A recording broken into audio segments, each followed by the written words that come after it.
मध्यकालीन भारत के इतिहास में आपका स्वागत है। आज हम तुगलक वंश की स्थापना और इस वंश के संस्थापक गयासुद्दीन तुगलक के बारे में अध्ययन करेंगे। गयासुद्दीन तुगलक का जन्म एक सामान्य परिवार में हुआ। उसके पिता सुल्तान बलबन के गुलाम थे और फरिश्ता की अगर हम बात को स्वीकार करें तो उसकी माता एक हिंदू जाट परिवार से संबंधित थी। गयासुद्दीन तुगलक ने अपना जीवन एक साधारण सैनिक के रूप में प्रारंभ किया। जलालुद्दीन के समय वह उसके अंगरक्षक के पद के ऊपर नियुक्त था और धीरे धीरे उसके बाद उसने अपनी बुद्धि और मेहनत से निरंतर महत्वपूर्ण पद प्राप्त किए। अलाउद्दीन खिलजी के शासनकाल में उसे पद और प्रतिष्ठा काफ़ी अच्छी प्राप्त हुई। उसे उत्तर पश्चिमी सीमा का रक्षा का भार सौंपा गया और उस प्रभार को उसने इतनी अच्छी तरह से संभाला कि आगे जाकर उसे 1306 ईस्वी में दीपालपुर का गवर्नर या सूबेदार नियुक्त कर दिया गया। माना जाता है कि गयासुद्दीन तुगलक ने मंगोलों को 18 बार पराजित किया और उसके इस साहसपूर्ण कृत्य के कारण ही उसे अलाउद्दीन खिलजी के समय महत्वपूर्ण पद और प्रतिष्ठा प्राप्त हुई।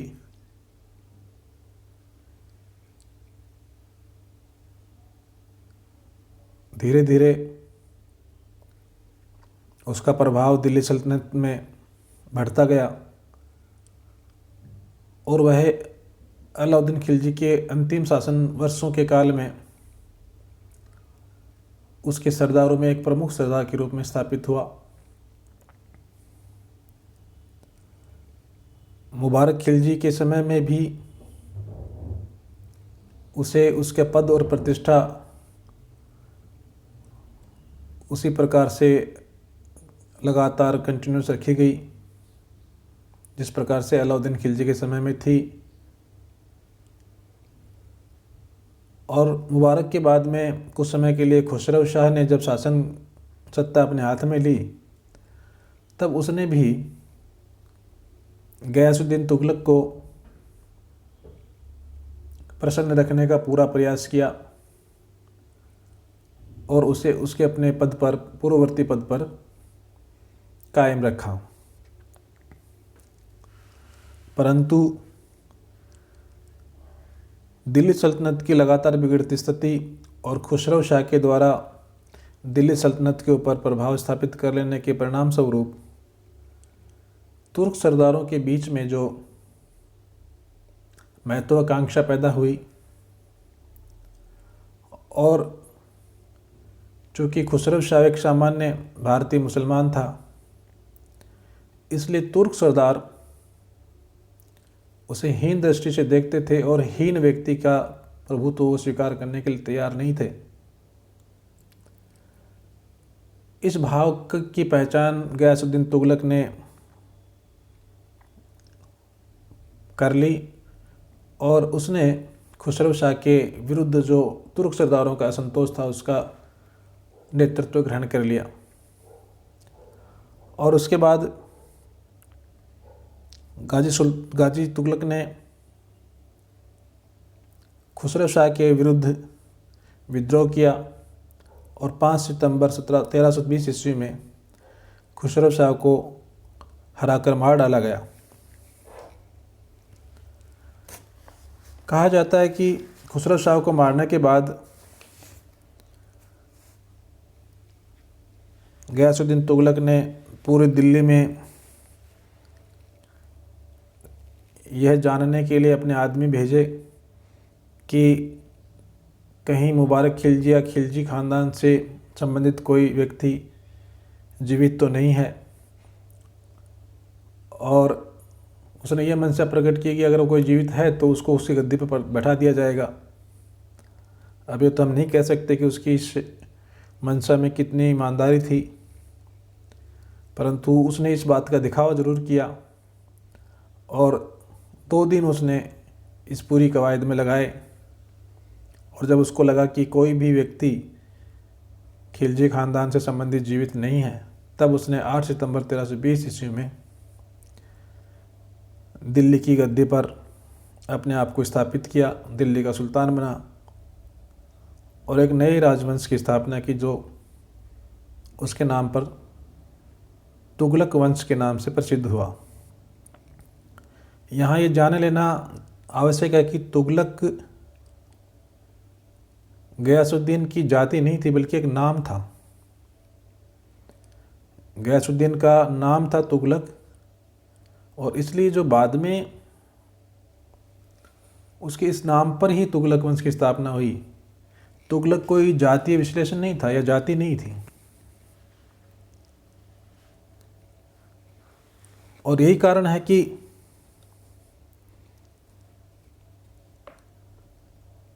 मोहम्मद तुगलक अपने आप को तुगलक शाह का पुत्र कहता था।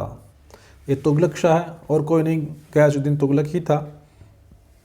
परंतु फिरोज शाह और उसके उत्तराधिकारियों ने कभी भी तुगलक उपनाम का प्रयोग नहीं किया। तो यहाँ ये ध्यान रखने वाली बात है, सामान्यतः हम जाति या उसके वंश के आधार पर ही हम उस राजवंश का नामकरण कर देते हैं, परंतु यहाँ पर तुगलक गयासुद्दीन का व्यक्तिगत नाम था। और कहते हैं कि वह पहला सुल्तान था जिसने गाजी अर्थात काफिर यानी मुसलमान या इस्लाम धर्म स्वीकार नहीं करने वाले लोगों को काफिर कहा जाता था, उनकी हत्या करने वाले, उनको नष्ट करने वाले को गाजी कहा जाता था। और उसने गाजी की उपाधि अपने आप को प्रदान की थी, सुशोभित की थी, और इसलिए उसे गाजी तुगलक या मलिक गाजी भी कहा जाता है। गयासुद्दीन जब सुल्तान बना अर्थात जब गद्दी पर बैठा, उस समय सल्तनत की स्थिति बहुत ख़राब थी। मुबारक खिलजी और खुसरो शाह के समय में सुल्तान के पद की जो मर्यादा थी, जो इज्जत थी, वो बहुत हद तक समाप्त हो गई थी, उसका कोई प्रभाव नहीं था। और इसके परिणाम स्वरूप दिल्ली सल्तनत के कुछ सरदारों ने और उसके जो विरोधी लोग थे उन्होंने स्वतंत्रता प्राप्त करने का प्रयास किया। गुजरात में विद्रोह हो गए, राजपूताना में चित्तौड़, नागौर और जालौर में स्थानीय राजपूत सरदारों ने आक्रमण करने प्रारंभ कर दिए। पूर्व में बंगाल स्वतंत्र लगभग था और तिरहुत और जामनगर में भी जो हिंदू राजाओं ने अधिकार कर लिया था। दक्षिण में देवगिरी और तेलंगाना में बार बार विद्रोह हो रहे थे। तो ऐसी स्थिति राजनीतिक रूप से असंतोषजनक बनी हुई थी। दूसरा, खुसरो शाह ने जब गद्दी प्राप्त की थी तो उसने सरदारों को अपनी ओर करने के लिए अंधाधुंध तरीके से शाही खजाने का धन उन्हें घूस के रूप में प्रदान किया और खूब धन उनके ऊपर लुटाया। कहा जाता है कि इससे सल्तनत का खजाना खाली हो गया। तो एक तरफ तो विद्रोहियों का प्रभाव बढ़ता जा रहा था, दूसरी तरफ सल्तनत का खजाना लगभग खाली था। अतः गयासुद्दीन तुगलक के सामने ये दोनों समस्याएं थी कि विद्रोहियों को किस प्रकार शांत किया जाए और किस प्रकार से राजकोष में धन प्राप्त किया जाए। उसने गद्दी पर बैठते ही कुछ आंतरिक सुधार किए। अमीरों और धार्मिक नेताओं को अपनी तरफ करने के लिए उसने जो धन खुसरो शाह के द्वारा इन लोगों को मिला था उसे वापस करने के लिए इन अमीरों और धार्मिक लोगों को उसने तैयार कर लिया और काफ़ी हद तक धन को वापस खजाने में जमा करवाने में सफल रहा। अलाउद्दीन खिलजी ने भूराजस्व नीति में भी परिवर्तन किया। माफ़ कीजिएगा, गयासुद्दीन तुगलक ने, वह अलाउद्दीन खिलजी के द्वारा लागू की लगान संबंधी नीति के पक्ष में नहीं था। गयासुद्दीन तुगलक की आर्थिक नीति का आधार रस्म ए मियाना था। रस्म ए मियाना को शक्ति और नरमी के बीच संतुलन की स्थिति कहा जाता है, अर्थात ना बहुत ज़्यादा शक्ति और ना बहुत ज़्यादा नरमी। जहाँ ज़रूरत पड़े वहाँ शक्ति, वहाँ जहाँ ज़रूरत पड़े वहाँ नरमी, इस प्रकार की व्यवस्था को रस्म ए मियाना कहा जाता था। तो उसने आर्थिक क्षेत्र में इस नीति अर्थात रस्म ए मियाना की नीति को लागू किया। किसानों को हितों को देखते हुए लगान में कटौती की गई तथा मशाहत यानी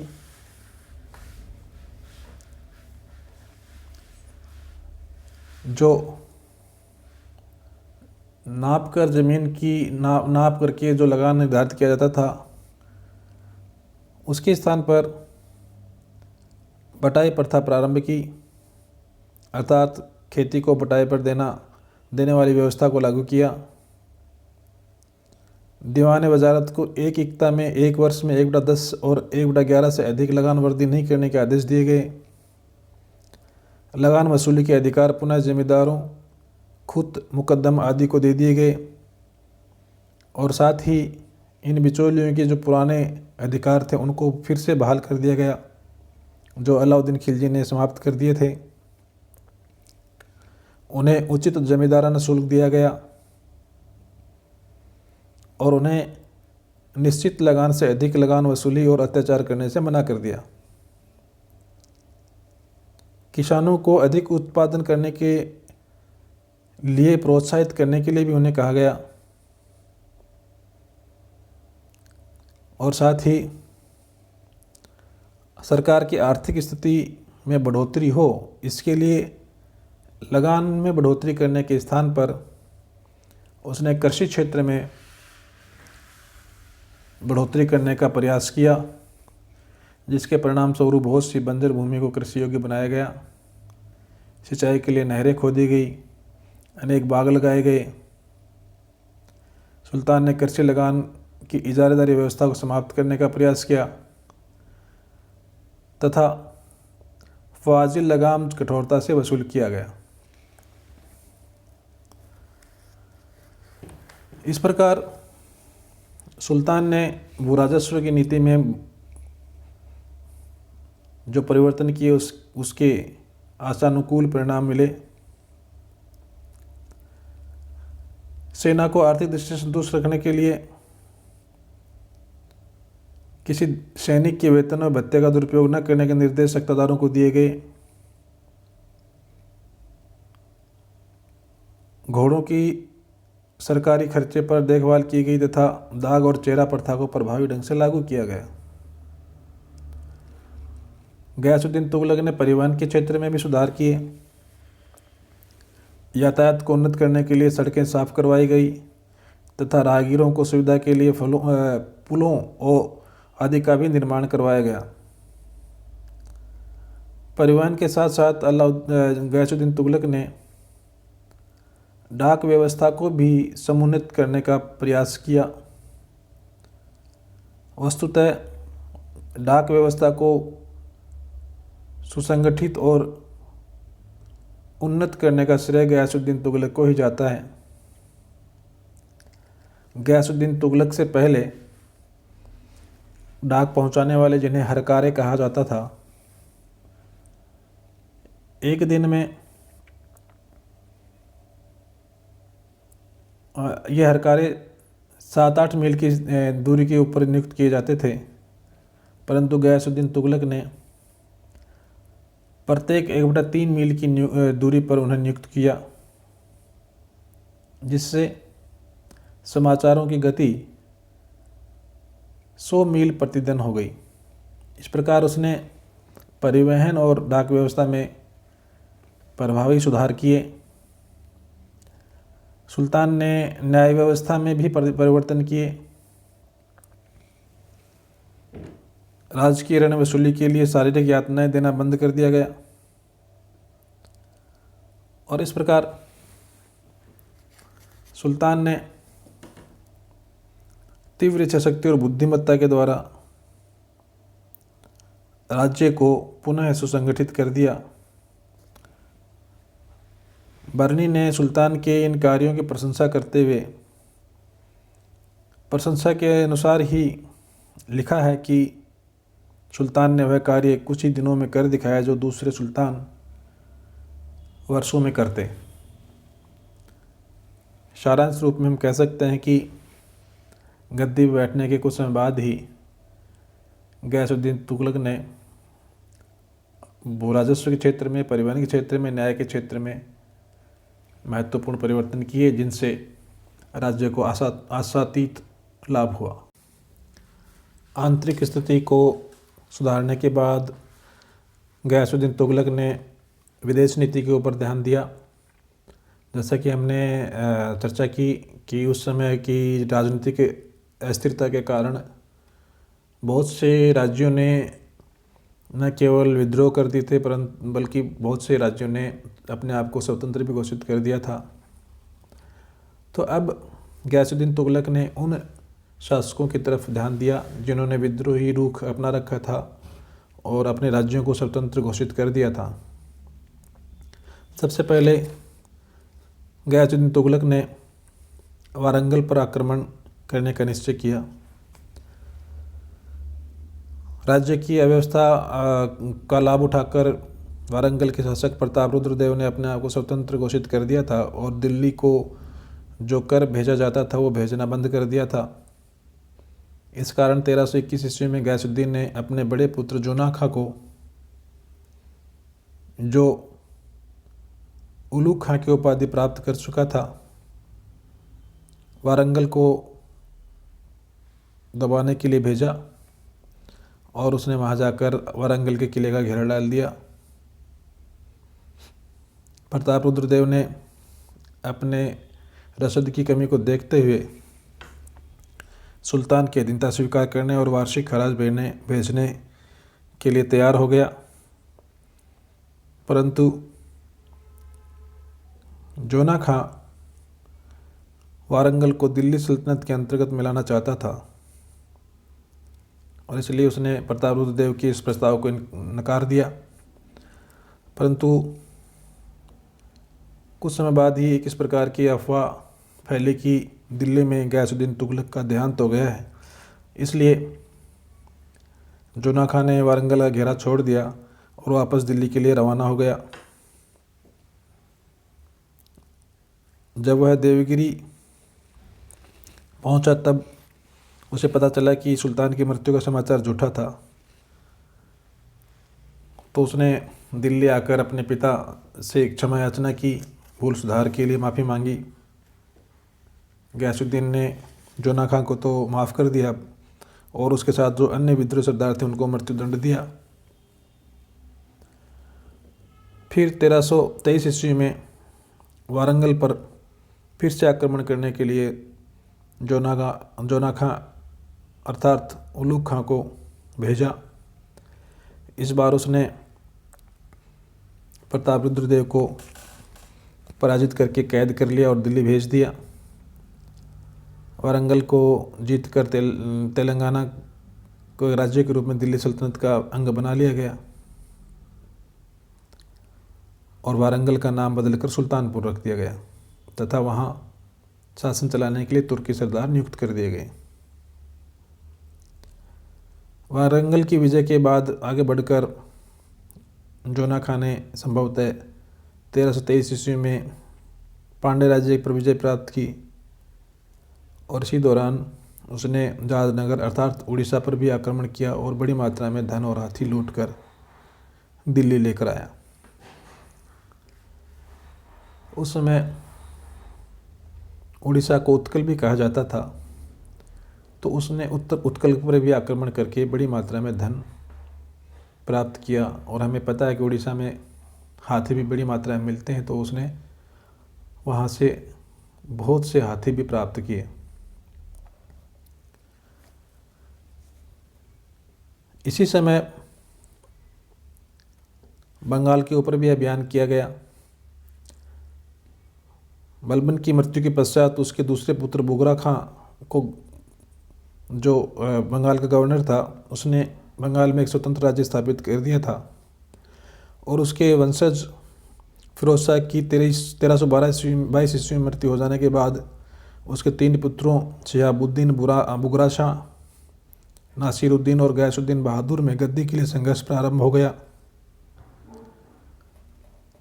और इस संघर्ष में नासिरुद्दीन ने सुल्तान गयासुद्दीन से सहायता प्राप्त करने की प्रार्थना की और उसकी प्रार्थना पर विचार करते हुए गयासुद्दीन ने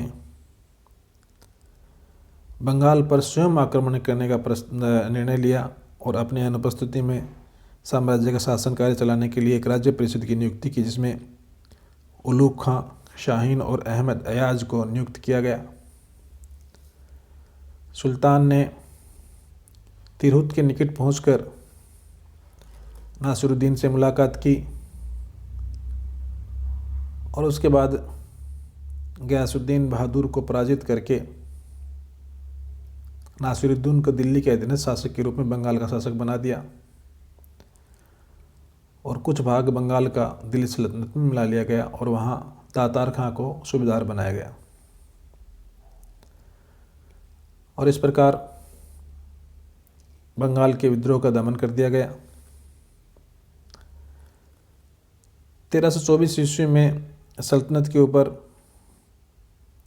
मंगोलों ने शेर मुगल के नेतृत्व में आक्रमण किया। सुल्तान ने नायब वजीर मलिक शादी के नेतृत्व में एक विशाल सेना मंगोलों के विरुद्ध भेजी, जिसने मंगोलों को बुरी तरह से परास्त किया और अनेक मंगोलों को बंदी बनाकर कैद कर लिया गया। और उसके बाद कभी भी मंगोलों ने गयासुद्दीन तुगलक के ऊपर आक्रमण करने का साहस नहीं किया।